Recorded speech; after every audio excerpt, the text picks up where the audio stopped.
Shalom à toutes, shalom à tous encore. Il a pris au Père de nous conduire dans ce temps d'abord qui n'était pas prévu. Amen. Bon. C'est la preuve que celui qui est né de l'Esprit est comme le vent.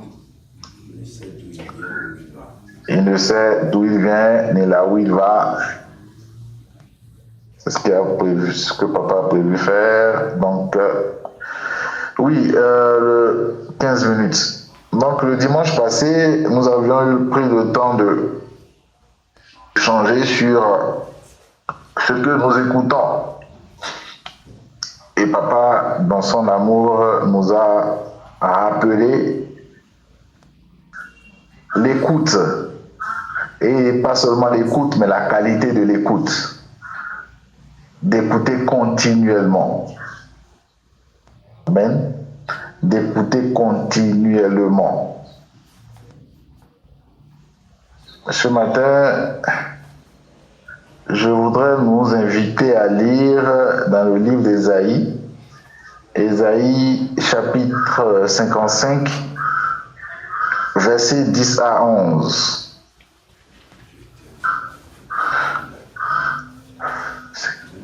Ésaïe 55, versets 10 à 11.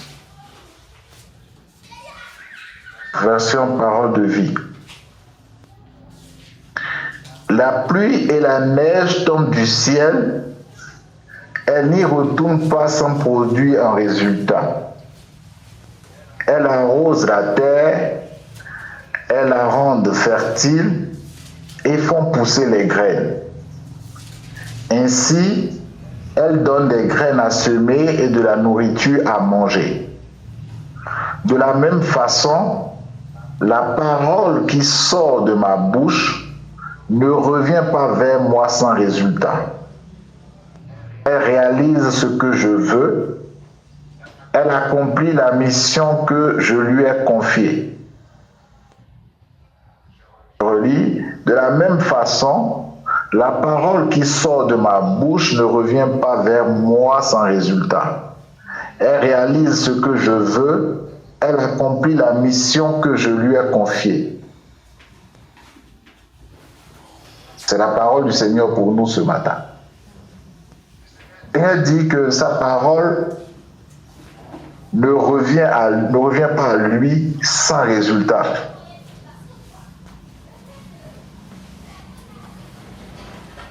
Et qu'elle réalise ce que lui veut. Elle accomplit la mission qu'il lui a confiée. Là, la première des choses, nous savons que la parole de Dieu, c'est une personne. Avant d'être des mots, avant d'être une voix, la parole, c'est une personne. Esprit. La parole, c'est un esprit. C'est l'esprit, c'est Christ. Et nous avons vu que Christ, quand il est venu, Christ qui est l'expression visible, la dimension invisible de Dieu, il a opéré avec succès. Il a accompli l'œuvre pour laquelle il est arrivé. Il a dit, tout est accompli. Donc, celui qui est notre Père, lui qui a créé toutes choses, et qui lui a plu de nous engendrer par sa parole, de venir habiter en nous, de faire de nous ses enfants, il nous rassure d'abord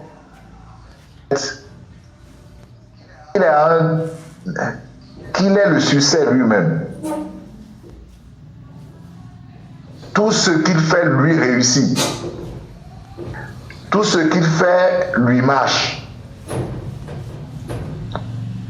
Et donc, sa parole qui est esprit, il dit, quand elle sort, quand il dit quelque chose, quand quelque chose monte dans ta pensée, venant de lui, pas sûr de quelque chose, cela va s'accomplir. Cette parole que tu entends aujourd'hui a elle-même les vertus, les ingrédients, tout ce qu'il faut pour réaliser, pour manifester, pour rendre visible, palpable ce pourquoi elle est sortie. Et ça nous rappelle à l'écoute, ça nous ramène à l'écoute qu'on a parlé dimanche passé, disant que le Seigneur nous appelle à écouter.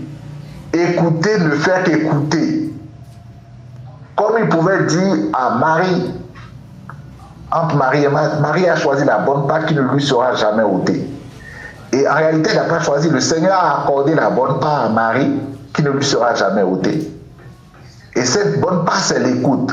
D'autant que la parole que le Seigneur sort au travers pour que tu puisses écouter, c'est cette parole-là qui portera du fruit. C'est cette parole-là qui va opérer le changement de pensée. C'est cette parole-là qui va t'amener, qui va remplir ton cœur. C'est cette parole-là qui va assurer les bénédictions, les grâces que le Seigneur nous a accordées en lui.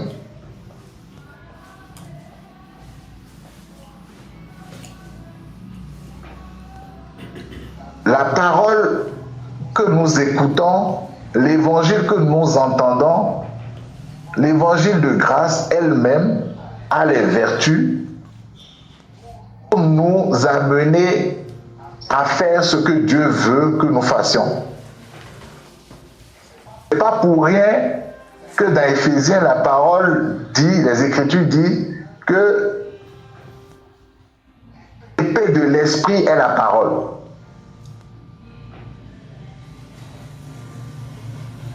Éphésiens, la parole nous dit que l'épée, je crois que c'est dans Éphésiens 6, je crois, que l'épée de l'esprit, c'est la parole. Et donc, quand nous écoutons la parole, elle arrose notre cœur. Quand nous entendons ce que Christ a fait, quand nous entendons l'évangile, elle arrose notre cœur, remplit notre cœur, elle affermit notre cœur de la conscience de la présence de Dieu avec nous. Elle affermit notre cœur de la conscience de l'amour que Dieu a pour nous. Elle a formé notre cœur de qui nous sommes en lui et de qui il est en nous.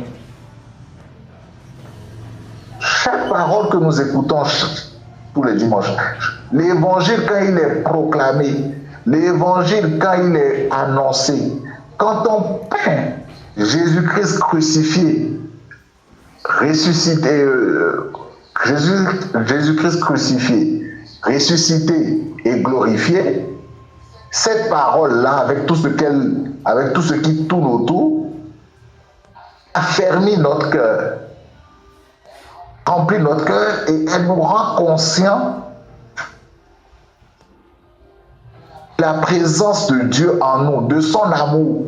Elle nous rend inébranlables.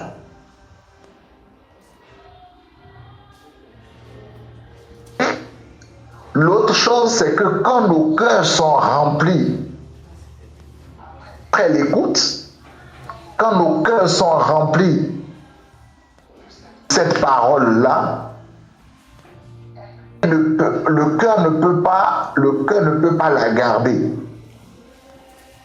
Le cœur ne peut pas la retenir, ne peut pas la garder pour elle seule. La parole est faite pour sortir. La parole est faite pour être libérée. Et c'est de là que le Seigneur dit que c'est de l'abondance du cœur que la bouche parle. Quand cette parole a rempli nos cœurs, quand cette parole a affermi notre cœur, nous affermi dans la conscience de qui nous sommes, de ce que nous avons en lui, de ce que nous sommes en lui, de ce qu'il est en nous, notre bouche s'ouvre. Parler aussi. Notre bouche s'ouvre pour ressortir ces paroles-là. Et comme je le disais le dimanche passé, il ne s'agit pas de proclamer, il ne s'agit pas de faire des confessions. Dans le monde, dans le règne de l'esprit, nous devons parler. Dans le règne de l'esprit, nous devons dire qui nous sommes. C'est pour ça que dans la prière, encore tout à l'heure, le Seigneur nous amenait à dire, on ne faut pas laisser le monde nous dire qui nous sommes. Non. Nous devons dire au monde, nous devons dire qui nous sommes. Qui il est en nous. Et il ne s'agit pas de verser à retenir pour dire la Bible dit non. C'est le résultat de l'écoute en fait. C'est le résultat de l'écoute, du fait que chaque jour nous sommes exposés à sa parole de grâce. Chaque jour nous sommes exposés à son évangile. Chaque jour nous sommes exposés à ce qu'il a accompli pour à qui il est. N'oubliez pas, la vie éternelle, c'est de le connaître lui, lui qui l'a envoyé. Donc chaque jour, quand nous nous exposons à la bonne nouvelle, cette bonne nouvelle, comme l'a décrit Ésaïe, remplit, nourrit notre cœur.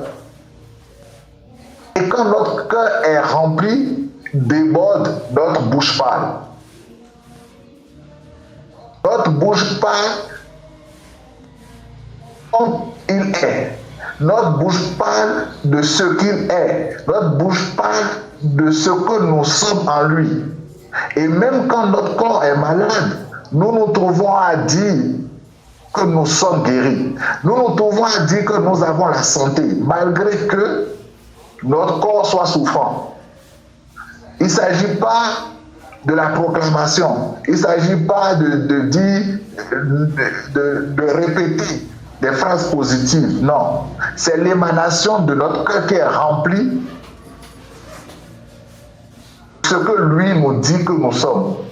Parce que quand nous regardons, quand nous méditons, quand nous lisons la parole, nous ne méditons pas pour voir ce que Dieu attend de nous, attend que nous fassions. Nous ne lisons pas la Bible ou nous ne méditons pas la parole écrite pour savoir quelles sont les règles à accomplir. Les Écritures nous présentent la parole comme un miroir, c'est-à-dire quand nous méditons, quand nous plongeons nos regards dans la parole écrite, c'est pour voir qui nous sommes en lui. La parole nous reflète en mémoire qui nous sommes. La parole fait une lumière sur qui lui il est et qui nous sommes en lui. C'est ce que l'Évangile nous révèle. L'Évangile nous révèle l'amour profond du Père pour nous. L'Évangile nous révèle combien nous sommes hautement favorisés en lui. L'Évangile nous révèle combien nous ne sommes plus condamnables à cause de ce que Jésus a fait. L'Évangile nous révèle le plan que le Seigneur est en train de dérouler, qu'il a accompli, qu'il est en train de dérouler. Et quand nos cœurs sont remplis de ces paroles-là, à force d'écouter, devant des situations qui se trouvent être contraires à ce que nous avons entendu, nous nous trouvons à parler. Nous nous trouvons à dire ce qui est dans notre royaume, ce qui se passe à Goshen, ce qui se passe à Zion, ce qui se passe dans la Nouvelle Jérusalem, où nous sommes. Ce qui se passe autour du trône où nous sommes.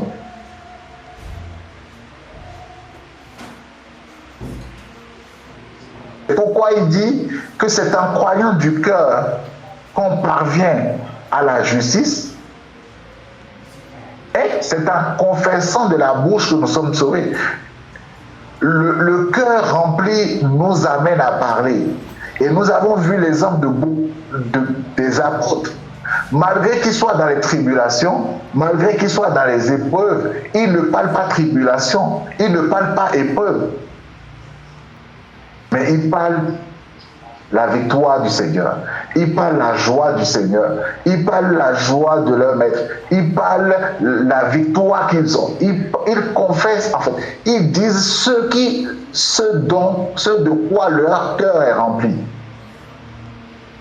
Ce de quoi notre cœur est en train d'être rempli, c'est de l'évangile, de la grâce. Et cette parole que le Seigneur et l'Esprit nous amènent à sortir, leur effet en fait. trouvent leurs résultats. Dans le livre de Matthieu, je vais lire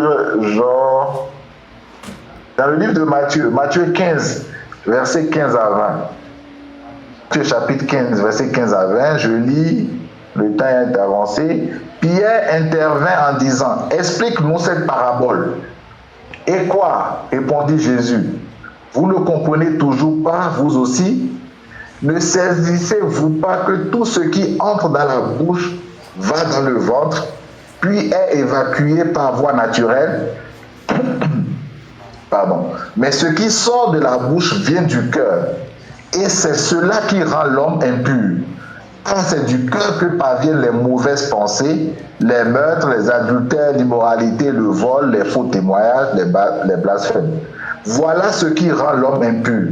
Mais manger sans être lavé les mains ne rend pas l'homme impur. Bref, c'était une histoire avec les éternels pharisiens, les éternels hommes de la loi, qui critiquaient les disciples disant qu'ils n'observent pas la loi, ils ne mangent pas, ils ne se lavent pas les mains avant de manger. Bref. Et Jésus, l'homme de la parabole, revient pour passer un enseignement. Il dit que c'est ce qui sort de la bouche rend impur. Par sa grâce, nous, dans Jean, il nous a rappelé déjà que nous sommes déjà purs par la parole qu'il nous a annoncée. Jean 15, verset 1 à 3.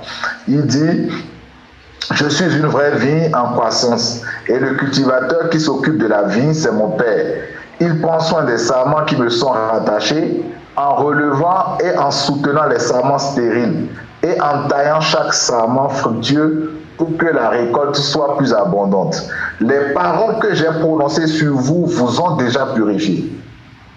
Que nos paroles que nous sortons ne peuvent plus nous rendre, aucune parole ne peut plus nous rendre impurs, car Jésus dit, les paroles, l'évangile que nous entendons, les paroles de grâce nous ont rendus déjà purs. Mais là où je voudrais mettre l'accent ou attirer notre attention, c'est les paroles, c'est que disons-nous en fait. Que nous sortons de nos bouches. Qu'est-ce que nous confessons nous-mêmes de notre bouche? Parce que notre maître nous révèle quelque chose d'important. Il dit que c'est de l'abondance du cœur que la bouche parle. Parce que c'est dans le cœur qu'il y a les pensées.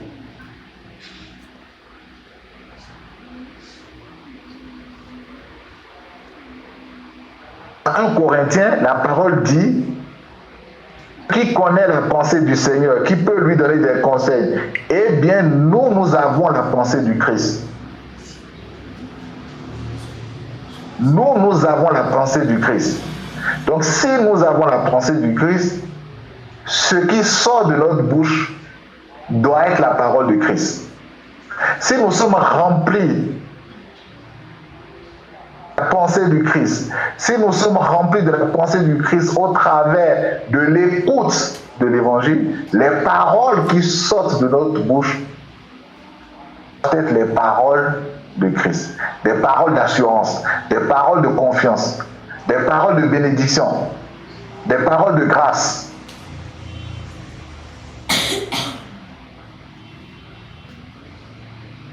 C'est la suite logique du fait que nous devons être continuellement exposés à l'évangile. Parce que le Seigneur connaît l'importance des paroles. Le Seigneur qui nous a créés connaît l'importance des paroles que nous sortons. C'est lui qui nous a créés. C'est lui qui vit en nous. C'est lui qui connaît la bouche qu'il nous a donnée. Et dans Isaïe, il dit, je vous ai donné une bouche exercée. Je vous ai donné une langue exercée, afin de soutenir ceux qui sont faibles. Isaïe 55. Il dit, je vous ai donné une langue exercée, afin de soutenir ceux qui sont faibles. Il connaît la qualité de langue, la qualité de bouche que nous avons. Et pour ça, il nous encourage. On écoute ce qui est de sa parole. Parce que le fait de passer le temps à écouter sa parole, de passer le temps à méditer sa parole, nous sommes remplis de sa pensée. Nous sommes remplis de sa pensée, de comment il agit. Rappelez-vous dans Matthieu, le maître, le Seigneur nous rappelait disant, mais vous qui savez comment Dieu agit, rempli de sa pensée, notre bouche ne peut que dire ces paroles de bénédicité. Notre bouche ne peut que dire ce qu'il est. Notre bouche ne peut que confesser ce qu'il y a dans notre cœur.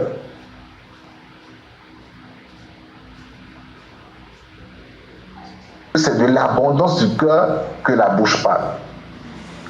Et c'est la parole elle-même qui le fait. C'est la parole elle-même qui arrose notre cœur.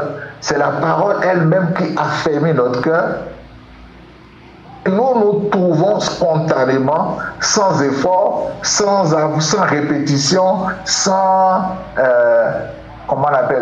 mettre le réveil à l'alarme à une certaine heure pour dire qu'on veut programmer. Nous nous retrouvons spontanément à parler ce qu'il y a au-dedans de nous. À parler Christ, à parler comme lui, à parler comme lui, à faire comme lui. Puisque tel qu'il est, tel nous sommes.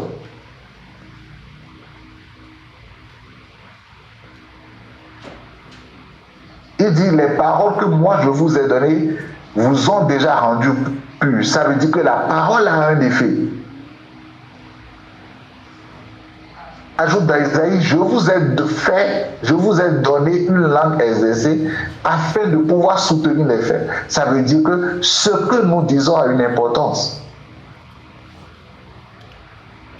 La preuve, dans le jardin d'Éden, il demandait à Adam, mais attends, qui t'a appris ça? Ce langage de j'ai eu peur là, tu as entendu ça chez qui pour le moment? Qui t'a prêché la peur?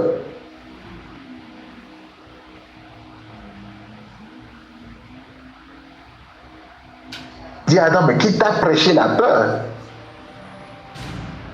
Que ton cœur se remplisse de peur pour que tu me dises j'ai eu peur.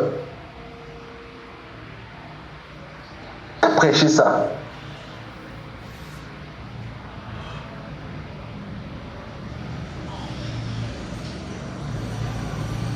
Qui t'a prêché l'échec? Qui t'a prêché le dit j'ai échoué? En fait, tu as entendu ça où? Comment tu as fait pour que ton cœur se remplisse de j'ai échoué, de ma vie ne marche pas? Comment? Où as-tu prêté oreille jusqu'à ce que ton cœur se remplisse de ça pour que tu confesses ces choses-là? Moi, je suis venu seulement accompagner les autres. Ma vie là, je ne sais pas. Et tu parles de qui? En tant qu'enfant de qui t'a appris ça? C'est dans quel royaume? C'est dans quel langage? Ce langage-là, cette langue-là, qui t'a appris ça? Tu as appris ça où?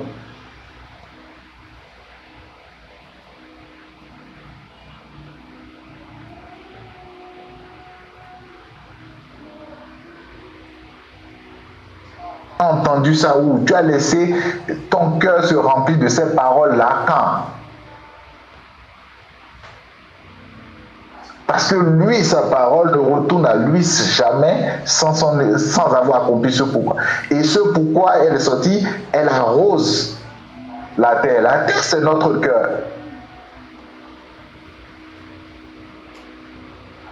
Rappelez-vous la parabole de celui qui est sorti, qui a semé des graines, du cultivateur qui a semé. On dit que les graines sont tombées dans des cœurs qui n'ont pas poussé. La terre, c'est notre cœur. Quand nous écoutons l'évangile, on ne peut jamais cesser de le dire, le fait de participer aux réunions, le fait de prendre le temps soi-même de méditer la parole, ça a un but, ça a son effet, c'est dans notre, ça se voit dans notre vécu, c'est-à-dire ça se sent. Sans effort, parce que le fait que nous nous réunissons, le fait que cette parole et frappe à nos oreilles, descend dans nos cœurs, elle arrose nos cœurs. Ce n'est pas nous qui le faisons. Nous n'avons rien à faire. La parole à elle-même a le moteur, les nutriments, tout ce qu'il faut pour accomplir ce pourquoi elle est là. Tu vois quelqu'un qui est constamment à l'écoute de l'évangile, tu l'entends parler, tu sais. Tu vois quelqu'un qui vient une fois en passant, tu l'entends parler, tu sais. Tu vois quelqu'un qui ne vient pas, tu l'entends parler, tu sais.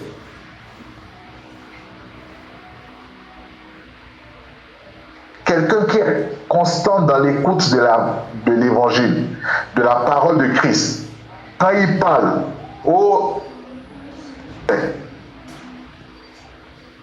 mais quelqu'un qui vient aujourd'hui, après-demain, il n'est pas là. Il est là en dents de scie, quand il parle, tu sais.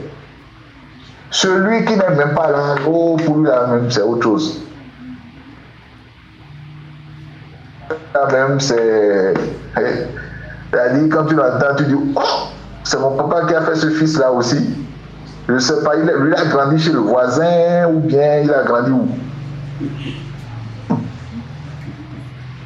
Celui qui se comporte comme Marie au pied du maître, écoutez le maître, mais il aura un autre langage. Marthe aura un langage parce que quand Marthe est allée préparer, c'est sûr que le maître a dit des choses qu'elle n'a pas entendues. Avec les bols, le maître a dit des choses qu'elle n'a pas entendues. Donc elle va dire autre chose selon ce qu'elle pense. Imagine la sœur qui n'était même pas là quand le maître parlait. T'expliquer les situations. Oh, c'est monté, c'est descendu, la situation là, attention, c'est le danger qui vient, il faut faire ci, il faut contrôler. Mais celui qui est auprès du maître, sachant qu'il est plus que vainqueur, sachant son cœur est rempli de ce qu'il est plus que vainqueur. Son cœur est rempli de la conscience de la présence de Dieu en lui. Son cœur est rempli du shalom de Dieu. Son cœur est rempli de ne crains point. Même quand tu traverses la vallée de l'homme de la mort, je suis avec toi. Il a entendu. Son cœur a été arrosé de ça. Dans la situation, il va sortir. Bon, les gars, gloire à Jésus pour cette situation. Le Seigneur est plus que vainqueur. Nous n'avons pas à craindre, nous n'avons pas d'échec, nous sommes plus que victorieux.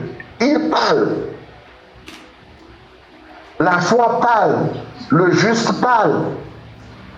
Quand tu parles, qu'est-ce que tu dis?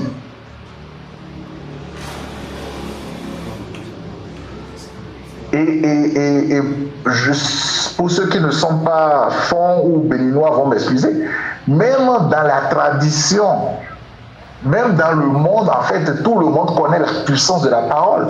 Enfant, on te dit même nous, vaudon. Les gens connaissent la puissance de la parole.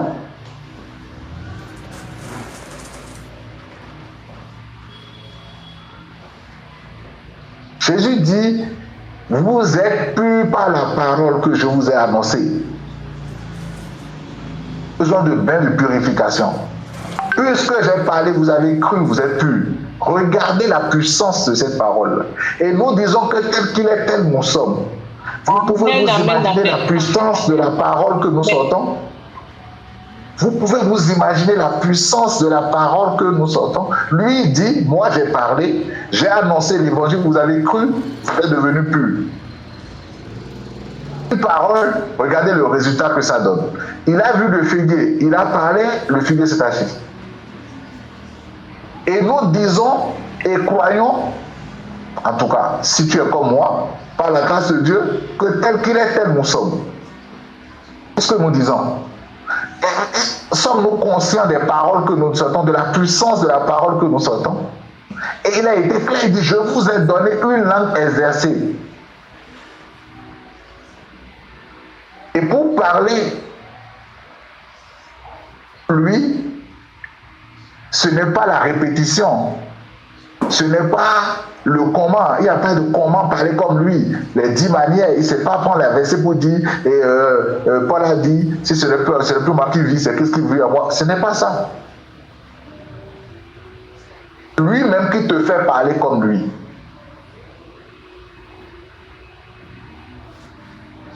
C'est lui qui vit en toi, c'est lui-même qui te fait parler comme lui. En écoutant, en plongeant tes regards dans les Écritures, il te remplit de lui, il te remplit de qui il est, il te remplit de sa pensée. Aurait été dit, mais nous avons la pensée de Christ. Et dans Matthieu, il dit que le cœur est rempli des pensées et c'est de l'abondance du cœur que la bouche parle.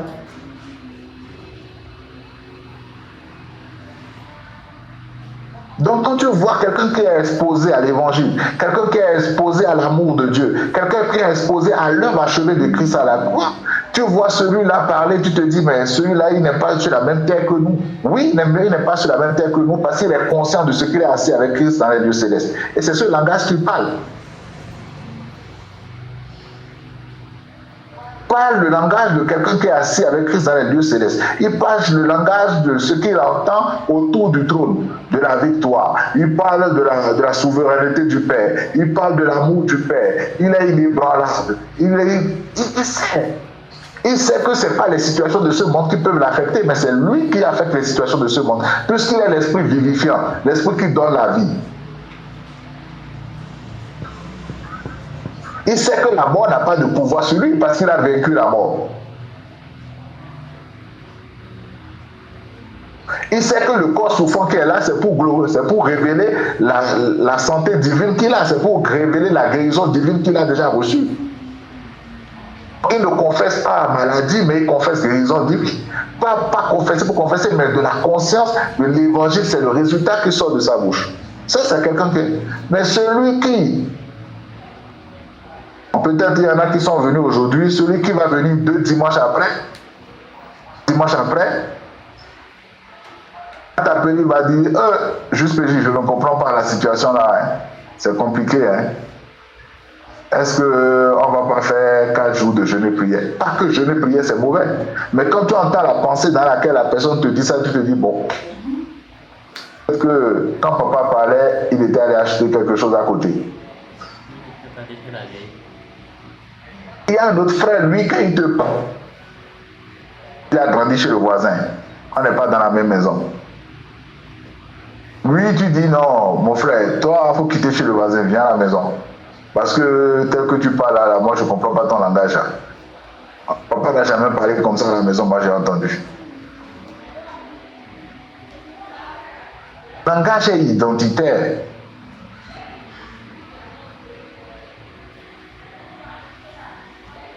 Le langage est identitaire. Et nous avons reçu une langue exercée. Ce que nous disons a de la puissance. Ce que nous disons a du poids dans le monde spirituel, même dans le monde physique.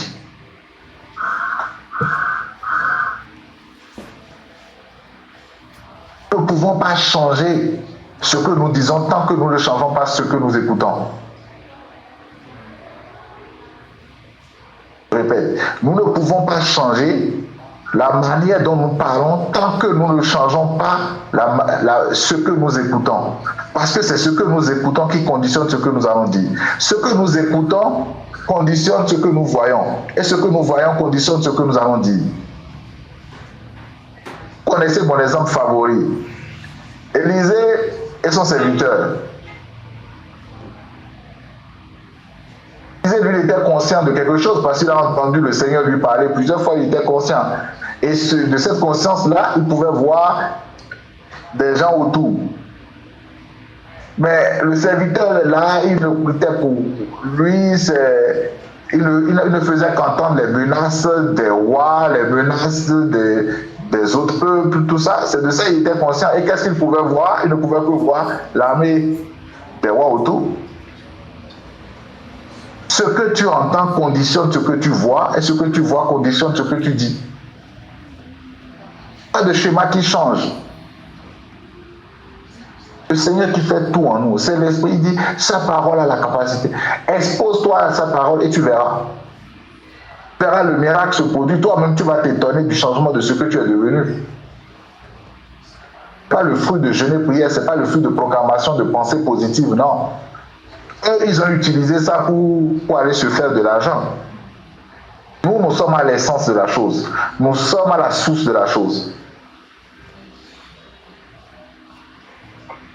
Quand nous nous exposons à la bonne nouvelle, notre cœur est rempli que de la parole de Christ. Je ne parle pas de la parole de Dieu, je parle de la parole de Christ. Notre cœur est rempli de la parole de Christ. Notre cœur est rempli de la parole de Christ. Spontanément, que nous voulons ou pas, nous parlons comme lui. Comportons comme lui. Le moteur de notre vie, ce sont nos pensées. Pour ça, je ne parle pas du renouvellement de la pensée. Le moteur de notre vie, c'est nos pensées. Nous agissons comme nous pensons.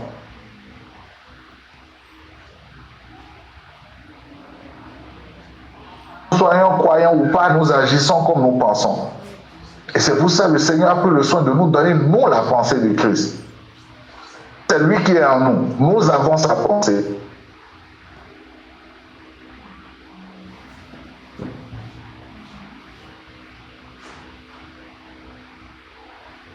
Et l'écoute arrose, et les fruits que nous portons sont les fruits de ce que nous avons écouté, sont les fruits de ce que nous voyons. Quand nous sommes remplis de lui, nous sommes remplis de sa parole, nous ne voyons que lui. Nos yeux s'ouvrent. N'oubliez pas, le Seigneur dit que les yeux sont la fenêtre de l'âme. Pour les autres voient la peur. Toi, rempli de la parole de Christ, tu vois le Seigneur en train de se glorifier dans cette peur-là. Eux, ils voient la peur, ils s'arrêtent là. Toi, avec la parole remplie, tes yeux ne voient pas, tes yeux d'esprit voient le Seigneur en train de se glorifier. Donc, au moment où toi, tu rends grâce au Seigneur en train de se glorifier pour la peur, les autres disent maintenant, il faut prier contre tel esprit, telle chose. Deux attitudes différentes.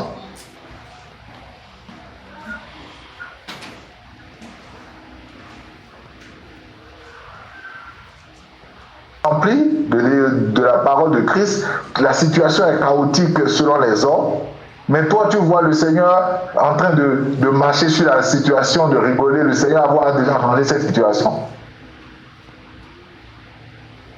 Dans ta bouche, tu dis, oh, c'est vrai, il y a des situations, mais rendons grâce à Dieu parce que nous sommes plus que vainqueurs, parce que le Seigneur a déjà vaincu. Ne voyez-vous pas, le Seigneur a déjà réglé cette situation, rendons grâce. Les autres vont dire, ah, nous sommes dans une situation, levons-nous, il y a le démon de tel, les gens qui sont un peu allés à l'école, ils vont te sortir le nom des démons qu'il faut combattre.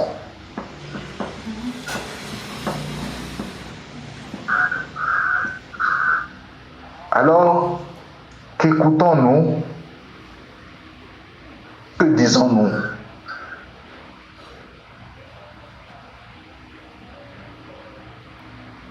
La parole qui sort de notre bouche est une parole qui sort d'une langue qui a été exercée. C'est une parole qui a de la puissance, qui a de l'effet. À cause de celui qui habite en nous. À cause de celui qui est en nous. Et tout votre temps.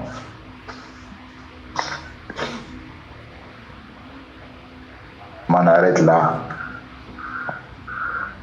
Shalom. Il y a des questions, des apports.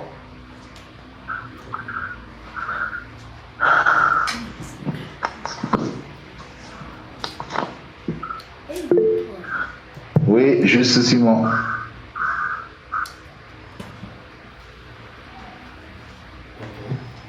Shalom. Vous me recevez?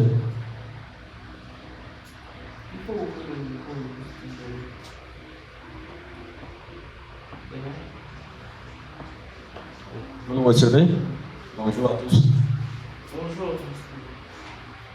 Je bénis le Seigneur pour le message de ce matin. Je ne sais pas si tout le monde a pu capter ce que moi j'ai retenu ce matin. Il y a des parties assez fortes. On t'entend un peu faiblement ici, jusqu'à. Oui, c'est bon maintenant, vous me recevez? Non, pas encore.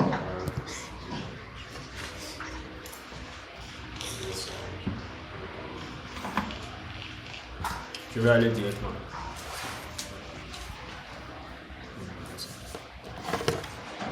Ok. Et là, c'est bon, vous m'entendez? Ouais, c'est bon. Ok, super. Donc, moi, je disais que je voulais revenir sur des parties du message qui, à mon sens, sont assez fortes et qui méritent une méditation profonde. Je ne sais pas si c'est d'essayer d'enseigner sur ça encore, mais je crois qu'il faille qu'on puisse, que déjà chacun, parce qu'au-delà de nos temps de réunion, s'il y a quelque chose que chacun de nous doit faire, c'est de revenir sur ces messages et de les décortiquer. C'est ce qui va beaucoup nous aider. Parce que c'est un peu comme à l'école, en classe, l'enseignant donne l'enseignement à tous les élèves. Mais après, c'est chaque élève qui, soit en groupe ou une seule, arrive à s'exercer et revenir sur le coup pour mieux comprendre. Parce que ce qui est dispensé en groupe, il y a des détails que tu ne peux pas cerner et tu les cernerais que lorsque tu vas encore revenir sur l'enseignement au-dessus. Et pour moi, l'une des choses que je retiens ce matin, c'est la partie où il est dit que le langage est identitaire. C'est assez fort pour moi. Le langage est identitaire. C'est-à-dire, donc, dans ton langage, ton langage permet d'avoir une idée sur ton identité, en fait. Et c'est là le drame, en ce que nous avons une identité, mais nous parlons généralement un langage qui est contraire à celui de notre vraie identité. Conséquence, parce que disons la vérité, on dit qu'on est enfant de Dieu et tout, mais dans notre quotidien, est-ce que ça répète ça? Dans nos réactions face aux situations de la vie, est-ce que ça reflète vraiment celle d'une personne qui est enfant de Dieu? Pas vraiment. Comment réagissons-nous? Lorsque nous paniquons, lorsqu'on prend peur, on dit, il y a un blocage, il y a ci. Comment tu peux dire que tu es enfant de Dieu et tu vas raisonner ou penser qu'il y a un blocage? Et il y a une autre chose là, où une partie où le juge Jean-Pierre disait que, si j'ai bien noté, que ce que nous disons a de la puissance. Parce que le Seigneur nous a donné une langue exercée. Et c'est justement ça. Les gens nous subissons des situations au quotidien et après on prend ça pour justifier. Mais en fait, c'est parce que nous avons créé ça en fait. Je ne sais pas comment le formuler. Par exemple, quelqu'un qui pense ou qui dit que il y a un hôtel qui parle comme sa vie. Mais en fait, il n'y a pas d'hôtel. Mais tu as créé ça à cause de la puissance de la parole. À cause du fait que ta langue est exercée. Le Seigneur t'a donné une langue exercée. Donc ce que tu dis, tu le crées. Tu le libères et ça va se manifester. Et quand ça se manifeste, tu vas dire que c'est réel. Non, c'est pas réel. C'est toi-même qui l'as fabriqué en fait. Et donc il faut que nous puissions faire très attention et comprendre que nous devons parler le langage correspondant à notre identité. Et pour le faire, ce n'est pas de manière mécanique, non. Ce n'est pas pour dire, voici les 10 clés pour pouvoir parler comme non, c'est pas ça. Mais c'est vraiment de l'abondance du cœur que par la bouche. Il n'y a pas un effort, sans transpiration, sans tracasserie. Il n'y a pas un effort, c'est spontané. Et la manière dont tu réagis, la manière dont tu penses, la manière dont tu parles, permet de savoir ce qui est abondant dans ton cœur. C'est un déterminant. Ça permet de savoir ce qui est abondant dans ton cœur. À quoi nous sommes exposés? À quoi nos oreilles sont exposées? Qu'est-ce que nous écoutons constamment? Qu'est-ce qui remplit nos cœurs? C'est cela qui va déterminer ce qui s'exprime en nous spontanément. Les pensées qui s'expriment en nous spontanément. Bien que nous aimions la pensée de Christ, tu peux avoir quelque chose sans en bénéficier. Ce n'est pas aujourd'hui que la pensée de Christ va venir. Il ne s'agit pas aujourd'hui de dire Seigneur, donne-moi ta pensée. Non. Ce n'est pas la prière adéquate, ça. Non. Parce qu'il est dit clairement dans un Corinthiens 2,16, je crois que nous avons la pensée du Christ. C'est un fait. Nous l'avons déjà. Ben, une chose est de l'avoir, une chose est d'en faire usage. Une chose est de l'avoir, une autre est d'en faire usage. Et donc, est-ce que nous faisons usage de cette parole-là? Non. De cette pensée de Christ? Non. Pourquoi? Parce que c'est ce à quoi nous sommes exposés. Qu'est-ce que nous écoutons constamment? Quels sont les genres de messages que nous écoutons? Qu'est-ce que nous lisons? Tout cela détermine ce qui s'exprimera en nous et les langages qu'on va parler. Donc vraiment, faisons ce travail personnel de tri sur ce à quoi nous sommes exposés, sur ce que nous écoutons. Et restons constamment dans cette parole de grâce, dans cette parole qui met l'emphase sur le Seigneur, qui met le focus sur le Seigneur. Pour nous, il n'y a rien d'autre. La parole dit dans Colossiens 3, 1 à 3, voyez les choses du point de vue du Seigneur. Et c'est ça la vérité pour nous. Nous devons voir les choses du point de vue du Seigneur, pas de notre point de vue, pas du point de vue des hommes. C'est écrit où que tu es un échec. C'est écrit où que quand à tel âge tu n'es pas marié, ta vie est un échec. Mais voilà des choses comme ça qu'on prend aujourd'hui pour se déterminer, dire ah, mon âge avant je ne suis pas marié. C'est quoi? C'est où le problème? Ou mon âge avant je n'ai pas d'enfant. C'est écrit où? Et nous évaluons notre qualité de vie, nous évaluons ce que le Seigneur fait pour nous sur la base de ces éléments-là, qui ne correspondent en rien à la pensée du Seigneur. Alors ça vient d'où? Exactement comme Adam dans le jardin qui dit mais j'ai entendu ta voix, j'ai eu peur. Le mot peur là, il a entendu ça où? Qui lui a dit ça? À quoi il reconnaît la peur? Qu'est-ce qui lui permet de dire que ça c'est la peur? Sur quoi il se base pour dire qu'il a eu peur? Qui lui a dit ça? Sur quoi tu te bases pour dire que ton corps est malade? Sur quoi tu te bases pour dire que tu es maudit? Sur quoi on se base pour dire qu'il y a des blocages dans nos vies? Parce que tu as entrepris quelque chose, ça n'a pas marché. Est-ce que c'est synonyme de blocage? C'est écrit où? Qui a dit ça? Est-ce que le Seigneur nous a fait asseoir quelque part et nous a dit que quand tu entreprends telle chose et que ça ne marche pas, ça n'a pas prospéré tel que tu l'aurais voulu, tel que tu l'as prévu, ça veut dire qu'il y a un blocage? Le Seigneur nous a-t-il fait asseoir quelque part pour le dire dans cette thème-là? Non. Mais nous allons prendre des choses que le Seigneur ne nous a jamais dit et on établit ça nous-mêmes comme vérité et on veut fonctionner avec lui sur cette base et on veut qu'il nous fasse du bien sur cette base-là. Et cela devient maintenant le sujet central de nos prières. Et après on est frustré parce que lui ne t'a jamais parlé de ça, donc tu te fais du tort à toi-même. Après on est déçu, on dit bah, je ne vois rien. Moi je vais me chercher. Ok, on n'a qu'à aller se chercher. Mais tu vas te chercher où? Il n'y a que lui. En dehors de lui, c'est le néant. Donc tu iras te chercher dans le néant. C'est pas ce que ça va donner. Donc calmons-nous et revenons à l'essentiel. Et soyons un focus sur le Seigneur. Et que abonde dans nos cœurs réellement ces paroles de grâce du Seigneur. Que le regard soit sur lui. Que nous fassions une totale confiance. Il a dit qu'il connaît le projet qu'il a formé pour nous, projet de paix, non de malheur. Donc, quelle que soit la situation, les hommes, l'intelligence humaine peut qualifier ça de malheur. Mais moi, je ne peux pas dire que c'est un malheur, c'est grave. Sur quoi je me base pour dire que telle situation-là, c'est un malheur? Il y a un incendie, ça veut dire que c'est un malheur. Qui t'a dit que c'est un malheur, le fait qu'il y ait un incendie là?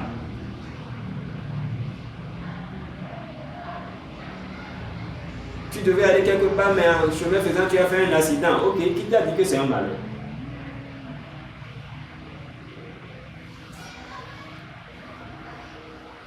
Si cela dérangeait le Seigneur, il n'allait pas permettre que ça arrive. Ou bien, s'il a laissé l'accident survenir, n'avait-il pas la capacité d'empêcher cet accident-là? Oui, mais il ne l'a pas empêché. Ça veut dire que ça ne le dérange pas. Et pour nous, ce qui ne dérange pas notre Père ne devrait pas nous déranger. Mais malheureusement, ce qui ne dérange pas notre Père nous dérange. Il y a un problème. Sommes-nous réellement ses fils? Si nous sommes ses fils, ce qui est une évidence, comportons-nous comme tels et voyons les choses du point de vue de notre Père tout simplement. Et ne nous exposons plus à des messages ou à des choses qui vont, que moi je qualifie de paroles infestantes, qui vont polluer notre système de pensée. Hein? Ne soyons pas dans le mélange. Tu écoutes ceci, tu dis ah, mais ici, là, et là, oui, c'est vrai, ce qu'ils disent là, c'est bien, c'est mielleux, mais moi j'ai des challenges. Bon, on m'a parlé d'un temps de prière à tel endroit, on m'a parlé d'un programme là-bas, ok. Mais tu es en train de t'infester. Oui. Tu pollues ton système de pensée. Et après, il y aura un mélange, une confusion, une cacophonie dans la tête. Et ça donne quoi? Une personne hybride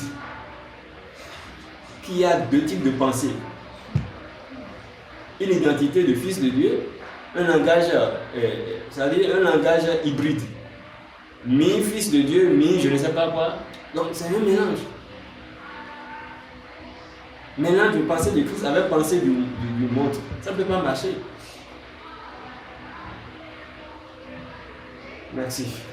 Je ne sais pas s'il y a d'autres réponses. Je t'ai mis mal. Shalom à tous. Comme toujours, papa fait du bien quand il nous réunit. Et c'est l'objectif pour lequel il nous réunit. Mon intervention va porter sur Proverbe 18, 20 à 21, qui dit, selon la Bible, parole de vie. Chacun peut manger grâce à ses paroles. Ce qu'il dit l'aide à gagner sa vie. Les paroles peuvent donner la vie ou la mort. Celui qui aime parler doit en accepter les conséquences. Je pense que Dieu est bien conscient de ce que nous pouvons manifester par le physique, de par nos paroles, raison pour laquelle il a déjà prévu ce qu'il nous faut pour parler comme il veut, ce qu'il nous faut pour parler en griffe sa vie. Et sa vie ne vient que par sa parole, puisque sa parole, c'est Christ ressuscité.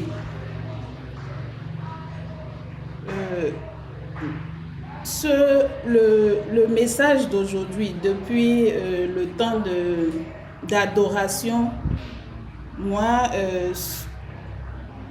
aujourd'hui, il me rend encore plus conscient de ce que nous devons continuellement, comme il a dit le dimanche passé, nous exposer continuellement à l'évangile de Christ. Parce que le monde est fait de ce que nous appelons un Grief Challenge. Et quelle est la différence lorsque nous sommes confrontés à des situations dites challenge? Quelle est la différence entre l'enfant de Dieu exposé continuellement à l'évangile et celui qui ne l'est pas, ou celui qui est chez le voisin? La différence est de venir ce matin, d'avoir un challenge en venant et de venir entendre que je n'ai pas écrit une lettre à Dieu pour être manifesté sur terre. C'est vraiment waouh quoi. C'est vraiment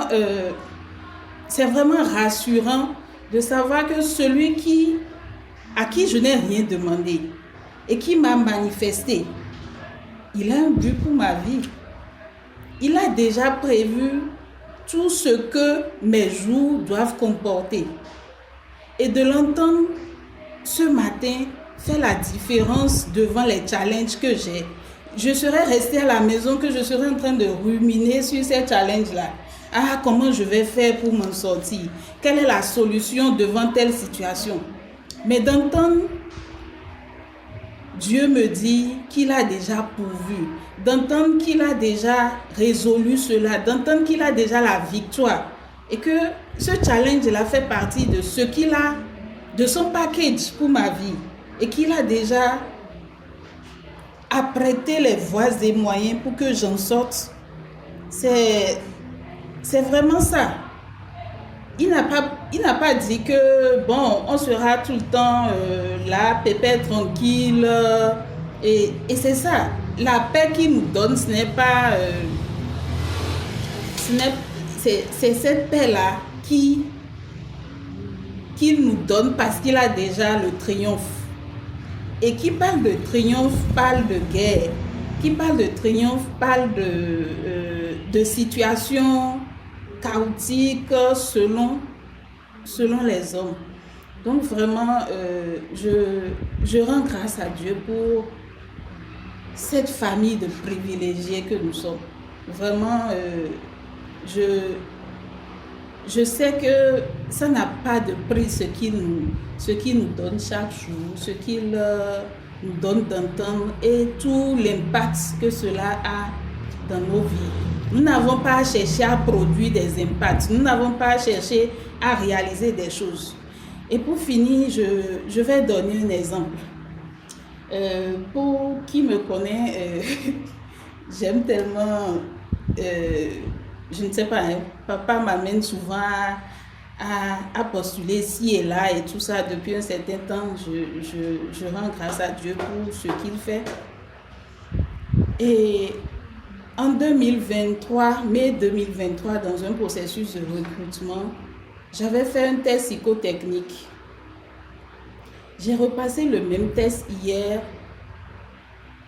On a dit, répondez, c'est tellement de questions qu'il faut faire en 15 minutes. Donc, tu n'as pas le temps de chercher à savoir est-ce que ceci va aller dans ce qu'il cherche et tout ça là. Tu coches. Tu dois être aussi véridique envers toi-même.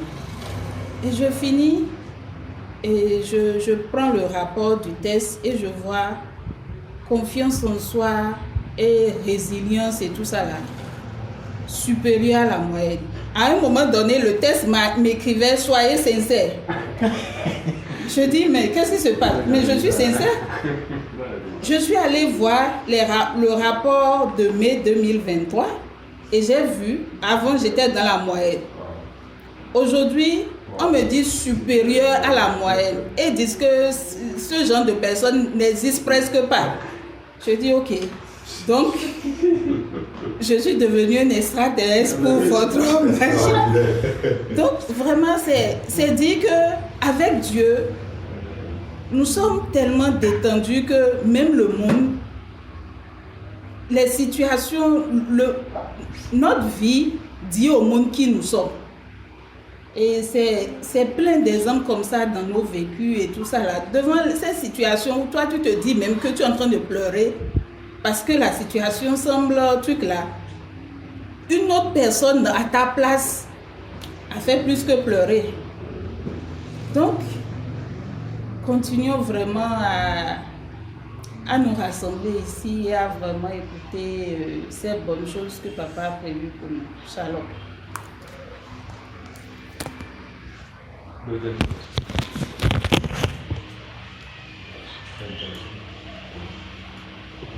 Ok, ici c'est bon. Il y a des interventions en ligne. Moi, oui, avant, plutôt, je vous ai dit oui. Je ne sais pas s'il y a des interventions en ligne. Moi, je voulais juste revenir sur deux points. C'était par rapport aux obstacles. Donc, vos parents disent jusqu'à disait qui te dit que c'est un obstacle. Si c'est le cas, je dis, mais Paul aurait arrêté le ministère. Parce que quand vous lisez dans Actes des Apôtres, combien de fois Paul ne s'est pas levé pour aller annoncer l'évangile? Et il dit, l'Esprit de Jésus ne nous a pas permis. Mais à aucun moment il ne s'est arrêté pour dire, bon, il va essayer de comprendre pourquoi le sac, où est-ce qu'il a désobéi, où est-ce qu'il ne s'est pas bien préparé, tout ça. Il a continué son chemin. Plusieurs fois, lisez dans Actes des Apôtres. Plusieurs fois. Il dit, parfois il dit, l'Esprit de Jésus ne nous a pas permis, parfois il dit que le diable ne nous a pas permis, ou bien il continue son chemin. Il n'est pas là à commencer par décortiquer, à dire, à commencer par pleurer sur sa vie. On ne dit pas de ne pas faire des bilans sur ses compétences, tout ça, on ne parle pas, on parle du spirituel ici. Je précise parce que les gens ont tout fait de commencer par tourner les propos en dérision. On parle du spirituel. À aucun moment il a commencé par pleurer sur son sort pour dire je suis maudit, le ministère ne marche pas, je suis bloqué et tout. Et puis pour finir, en tout cas, hier j'ai écouté quelque chose qui m'a beaucoup fait réfléchir. Vous savez que pour ceux qui sont, pour vous, nous on n'est pas là, il y a eu 3 jours, nos cousins ont fêté. Cousins ont fêté pendant 3 jours, ils ont célébré le Seigneur pendant 3 jours à leur manière. Et il y a un de nos cousins qui, à la télé, disait quelque chose, il parlait de religion importée, donc catholique, tout ça. Et il dit qu'il y a une même dans ces religions et on ne fait que lutter contre le diable, on ne fait que trouver que le diable a tout, et que quand on va ôter les luttes contre le diable, tout ça là, il ne va plus rien rester dans cette religion. Ça m'a fait tilt. Je dis, mais écoutez, dit que dans cette religion, et je pense qu'il parle de la religion chrétienne, qu'ils ne font que parler du diable, ils ne font que lutter, tout est diable pour eux, ils ne font que lutter contre le diable, ils ne font que combattre, tout ça, de sorte que quand on enlève cette partie-là, il n'y a plus rien, il ne restera plus rien dans cette religion. Je dis, mais vous voyez comment les gens, c'est tellement profond, comment nos cousins peuvent parler c'est le Seigneur vivant. Est-ce qu'il y a autre intervention?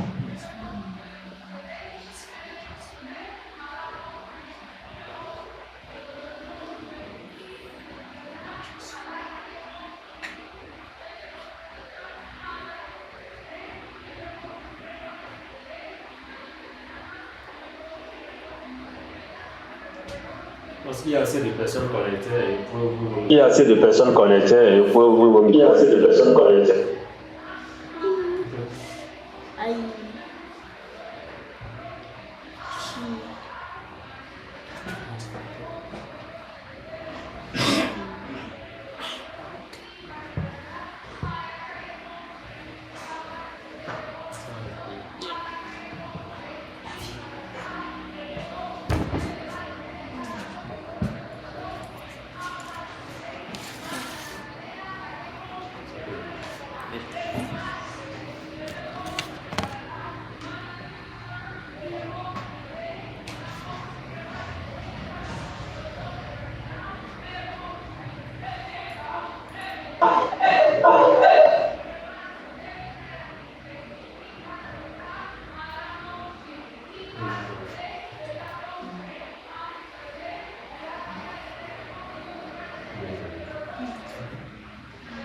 Ok, s'il n'y a pas d'autres interventions, je pense que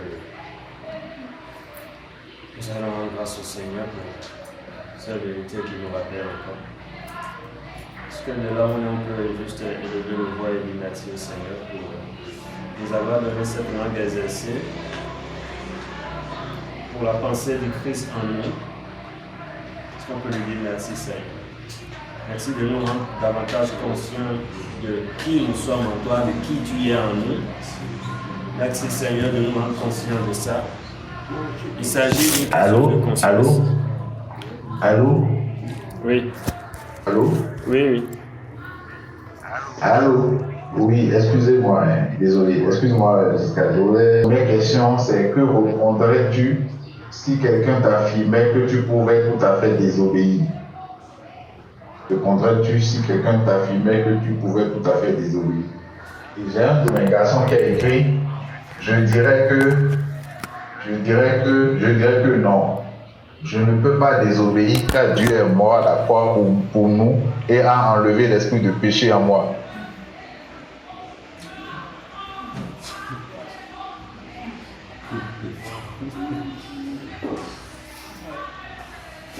Alors qu'il y a des adultes, continuez. Ça, moi, je suis pris, j'ai partagé avec vous. Désolé. Non, faut finir la phrase. Il y a des adultes. Non, c'est bon. Non, c'est bon.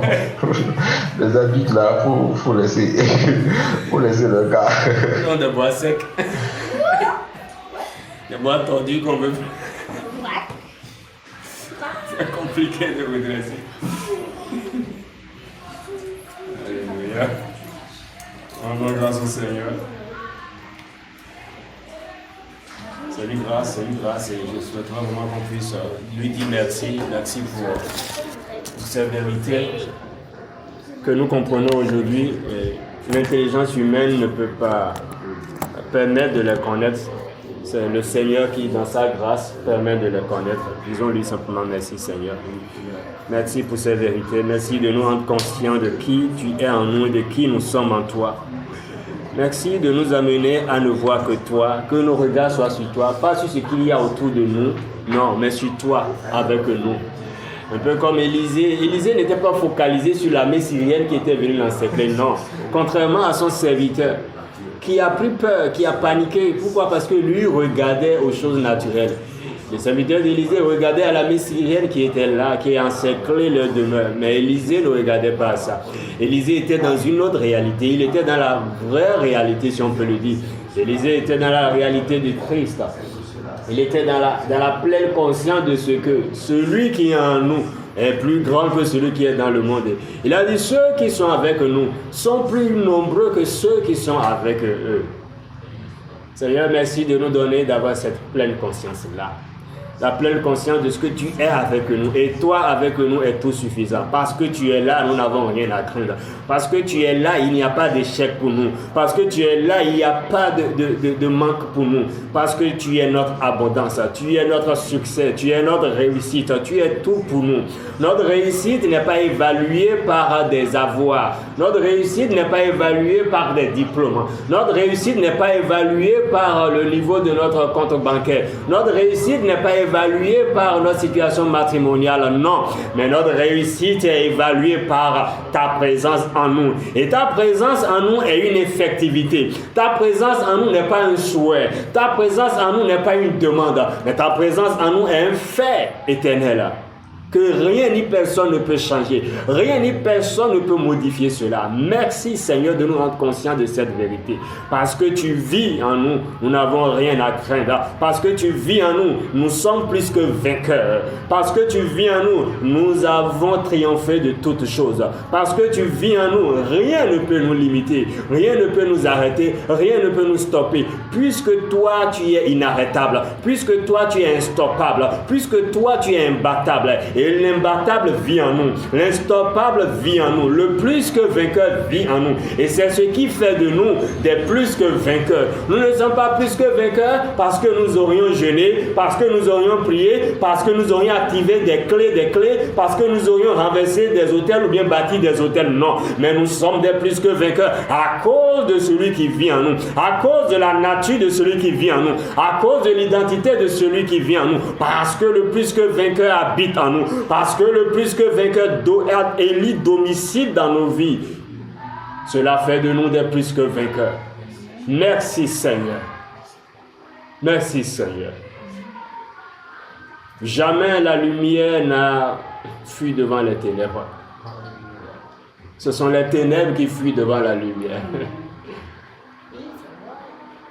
La lumière ne s'est jamais préoccupée des ténèbres. La lumière n'a jamais fait des conclaves, des réunions pour dire qu'est-ce qu'on va faire pour lutter contre les ténèbres. Non. La lumière brille. La lumière s'allume. C'est tout. Lorsqu'on est quelque part où il y a de l'obscurité, on ne se réunit pas pour dire bon, il faut, quelle stratégie on va utiliser pour faire disparaître cette ténèbre-là, l'obscurité. Non. Il y a une lampe, allume, c'est fini. Aussi simple que ça. Qui est diable ou pas, ce n'est pas mon problème. Qui est démon ou pas, ce n'est pas ma tasse de thé. Le plus important, c'est Christ en moi. Le plus important, c'est le Seigneur en moi. Le Père des Lumières habite en moi. Celui qui dit qu'il est le Père des Lumières, il habite en moi. Alors de quoi me parlons-nous? De quoi me parlez-vous? De quelles ténèbres? Voilà pourquoi je puis affirmer, nous devons affirmer avec assurance que pour nous, il n'y a pas de ténèbres. Pour nous, il n'y a pas de démons. Pour nous, il n'y a pas de diable. Et quand on le dit, cela peut sonner dans les oreilles de certaines personnes comme si nous sommes dans le déni. Mais ce n'est pas du déni, c'est de l'assurance. L'assurance de qui est en nous. L'assurance de l'identité, de la nature de celui qui vit en nous. Il dit dans Isaïe 45, 5 à 7, qu'en dehors de lui, il n'y a que néant. Il n'y a que néant en dehors de lui. Plus rien n'existe. Rien d'autre. Il n'y a rien d'autre. Seigneur, que cette vérité soit enracinée dans nos cœurs. Donne-nous de les ruminer encore et encore. Oui, quand nous sommes des brebis, et l'une des choses qui caractérise une brebis, c'est la capacité à ruminer l'aliment qu'elle a mangé. Une brebis, quand elle broute des herbes, elle n'avale pas et c'est fini, non, elle digère, non. Mais elle ramène ça, elle rumine. jusqu'à extraire une substance. Et c'est cette substance-là qu'elle digère. Ainsi en est-il pour nous. Nous sommes les brebis du Seigneur. Et sa parole, nous devons pouvoir la ruminer encore et encore. Il ne s'agit pas de l'écouter une fois, de dire oui, j'ai bien entendu, non. Mais il s'agit de revenir dessus, de la ruminer encore, encore et encore, jusqu'à extraire la substance qui établit cette confiance totale, cette assurance en nous, et qui nous rend inébranlables, et qui fait que nous sommes dans une quiétude qui ne dit pas son nom, qui fait qu'il y a une paix intérieure en nous que nous ne pouvons même pas expliquer. Quoi qu'il y aurait des situations, mais face aux situations, il y aura une paix intérieure, un calme que personne ne pourra comprendre. Merci Seigneur. Que ton nom soit loué, que ton nom soit célébré. Action de grâce à toi et à toi seul. Amen, amen, amen. Nous tendons vers la fin de notre réunion de ce matin, mais avant, nous allons apporter nos libéralités. Et nous apportons nos libéralités et pendant ce temps, on profite pour passer les annonces.